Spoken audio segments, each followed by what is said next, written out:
काशी का एक विद्वान, उसका एक ही काम था जगह जगह जाना और वहां के विद्वानों को चुनौती देना कि आओ मुझसे शास्त्रार्थ करो। एक बार उसको काशी के किसी विद्वान ने कहा, सुनो तुम सबसे शास्त्रार्थ करते रहते हो, तुम में हिम्मत है तो जगन्नाथपुरी के माधवदास को हरा के दिखाओ। बोले हरा दिया तो? बोले तुम मान जाऊंगा मैं तुमको कि तुम विद्वान हो, तुम जाओ पुरी में जाके माधवदास से शास्त्रार्थ करो, उसको हरा दो, और सुनो एक भोजपत्र में उनसे लिखवा के लाना कि वो तुमसे हार गए और नीचे उनका हस्ताक्षर हो माधवदास, तब मैं मानूंगा कि तुमने उनको हरा दिया। काशी का विद्वान पहुंच गया जगन्नाथपुरी, पूछते पूछते कहां है माधवदास, पहुंच गए उनके कक्ष में। माधवदास जी ने जैसे देखा कोई परम विद्वान आया है, तुरंत दंडवत प्रणाम किया, बोले आज मेरे भाग्य खुल गए, आप पधारे। विद्वान ने कहा, देखो भैया हम तुमसे शास्त्रार्थ करने आए हैं, तुमको हराने आए हैं। माधवदास बोले शास्त्रार्थ मत करो, मैं पहले ही हार गया, मैंने स्वीकार कर ली कि मैं हार गया। नहीं नहीं नहीं, शास्त्रार्थ करो हमसे। माधवदास जी बोले शास्त्रार्थ क्या करना भगवान, आप मेरी कुटिया पे पधारे हैं, मैं मान गया ना कि मैं हार गया, आप जीत गए मैं हार गया।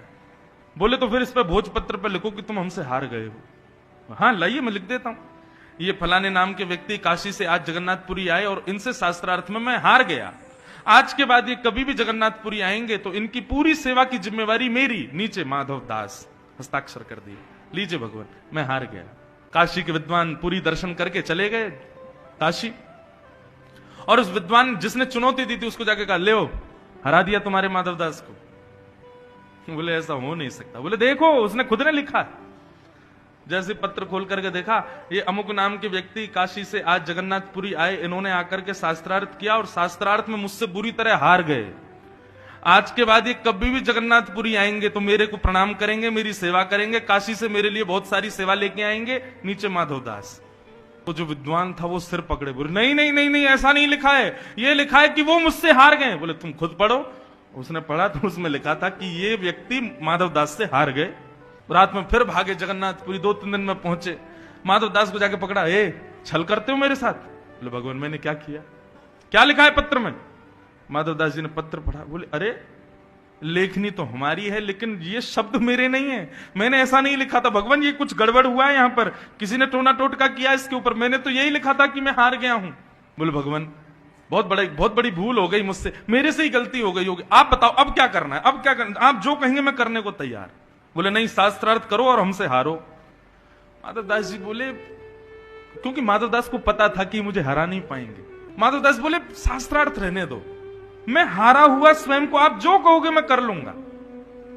बोले तो फिर एक काम करो। बोले क्या?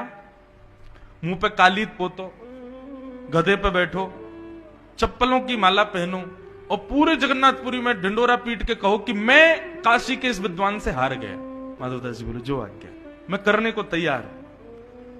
और कब करोगे? बोले बस मेरा अभी दर्शन का समय है, मैं जगन्नाथ भगवान का दर्शन कर दूं, आप गधा लियाओ, कालीद भी लिया और चप्पलों की माला भी बना के रख लो, मैं जैसे दर्शन करके बाहर आऊंगा माला पहना देना, कालीद पोत देना, गधे पे बैठा देना, पूरे नगर में हल्ला कर दूंगा कि मैं हार गया।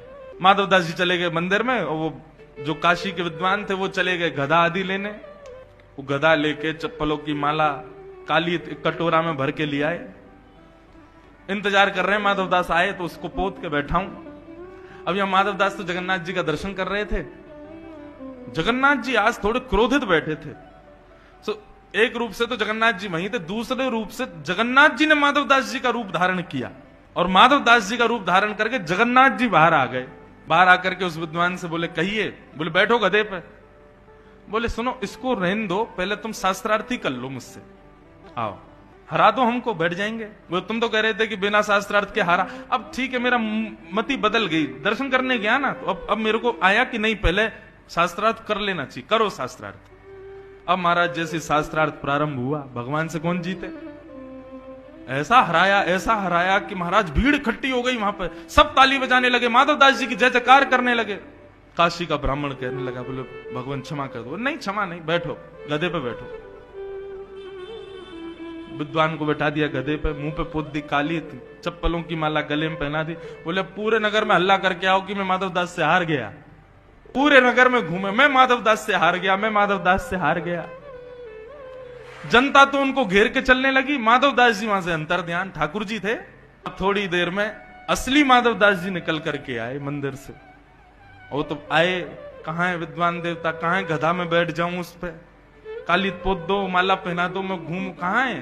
देखिए तो वो विद्वान खुद ही बैठे घूम रहे हैं, काली पोत के, चप्पल पहन के। मैं हार गया माधवदास से, मैं हार गया माधवदास जी बोले जे क्या हुआ?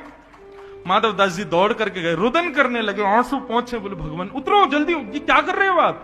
अपनी धोती से उनका मुख पोंछने लगे, भगवान ये आपने क्या किया? थोड़ी देर प्रतीक्षा करते, मैं आ तो गया था।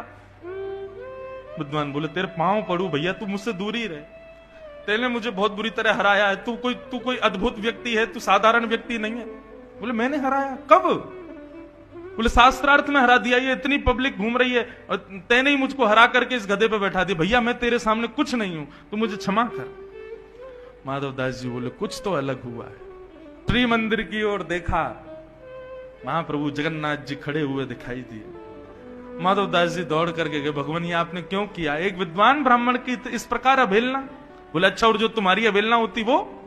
बोले मुझे अवहेलना से कोई कष्ट नहीं है ना भगवान, कोई मेरे को अपमान कर दे, मेरी अवहेलना कर दे, मुझे उससे कोई पीड़ा नहीं, पर उस व्यक्ति ने तो जीवन भर केवल मान ही कमाया और आपने उसकी अवहेलना करवा दी। ठाकुर जी कहते हैं न मे भक्त्या प्रणश्यति, मैं अपने भक्त का पतन नहीं होने देता। माधवदास तुम योग्य हो फिर भी अपनी योग्यताएं छुपाते हो। तो जब योग्य व्यक्ति मेरा भक्त बन के अपनी योग्यताओं को छुपाता है तो उसकी योग्यताओं का प्रदर्शन मैं करता हूं, फिर उसको करने की आवश्यकता नहीं है।